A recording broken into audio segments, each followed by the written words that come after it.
Hi, I'm Vistage Chair Chuck Hyde here in Northwest Arkansas, and I get asked a lot about what it is that I actually do in terms of being a Vistage Chair and chairing private peer advisory boards.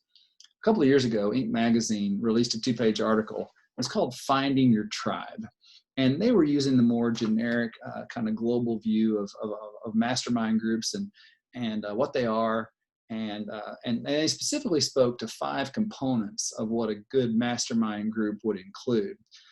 Years before that, Leon Shapiro and Leo Batari released this book called The Power of Peers. And it was a lot more about the subtitle is how the company you keep drives leadership, growth, and success. And so, the Inc. article was a little bit about what, and this book is a little bit about how. And what I want to talk about today, frankly, is why. Like, why do executives even pursue peer groups? And I started chairing in 2017, and so I've been around now doing this some, and I've noticed really 5 main reasons, 5 big drivers on why executives would pursue a peer advisory group. The first one is decision making. Frankly, they want to make better decisions. Now, keep in mind, everyone in this group is a decision maker. Every one of them are capable, they're successful, they're driven, they're experienced, they know how to make decisions. The key is they want to make better decisions faster. They want to optimize their decision making. And they figure if they can save some time, save some costs, save some pain along the way by being surrounded by people who are also good decision makers, that's a good thing. That's an advantage. So the first one is decision making. The second biggest that I've noticed, frankly, is isolation. You hear the phrase, it's lonely at the top. And when you're the CEO or you're the owner, there's only one job that feels like that. And that's just true. That was my experience when I became a CEO. And even though I was surrounded with great support, I had a great team, I had great sponsors, had a great advisory board, I had access to a lot of people, still there was a sense of loneliness and isolation, like who's thinking what I'm thinking, how I'm thinking. And the truth is that unless you're in that seat, you really don't know what it feels like. And so a lot of business owners, a lot of executives are looking for someone because they feel alone. And a peer group can actually find empathy, which is a huge ingredient in terms of any high functioning peer group. After that comes growth.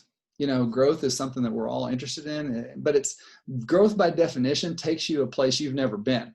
And so you want to be around somebody who's maybe been there, done that, who's lived some of those things, who's walked that path a little bit, or can actually help you think through new things that have come your way that come with growth. Growth needs funding, growth needs people, growth needs strategy.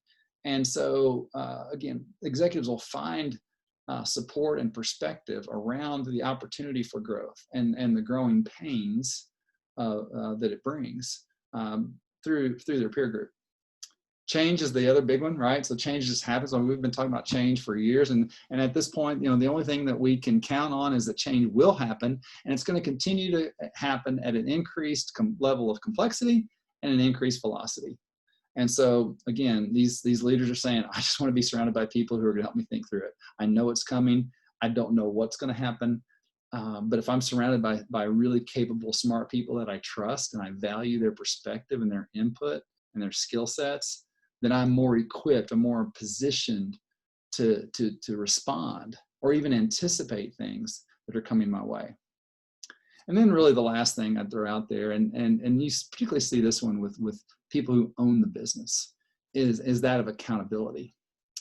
When you're the business owner or you're the chief executive, who's holding you accountable to the things you said you would do? It's hard sometimes to find people who are willing to speak into you in that way. We see that a lot in Vistage groups. And so when we are processing issues, talking through opportunities that are available, and we make action promises to each other about what we're going to go do as a result of our conversations, we hold each other accountable. It's not okay to come back and say, I didn't really get to it. And so that's been a huge advantage for somebody to say, hey, I didn't want to do that thing. I didn't want to have that hard conversation. I didn't want to deal with that hard decision. But you guys pushed me, you made me do it, and And man, I may not have done that. I may not have done it as effectively had you not been pushing me. And so accountability is a huge, huge advantage of a peer group. So yeah, 5 things: decision-making, isolation, growth, change, and accountability. Those are all the big whys of people and why they come after being a part of what Inc. magazine called a tribe. So I think there's 3 questions for us as we consider this idea. Is first, do you have a tribe? Or you're out there alone, flying solo? So do you have a tribe? Second, who's in it? Who's at the table with you, walking through those things? Are they the people who are going to push you and give you perspective and hold you accountable and be empathetic with you? Are you seeing eye to eye? Are you truly at a peer level? All important questions. And then finally, if you're in a part of that, if you're not, but like, is it creating for you the advantage that you need and that your company needs?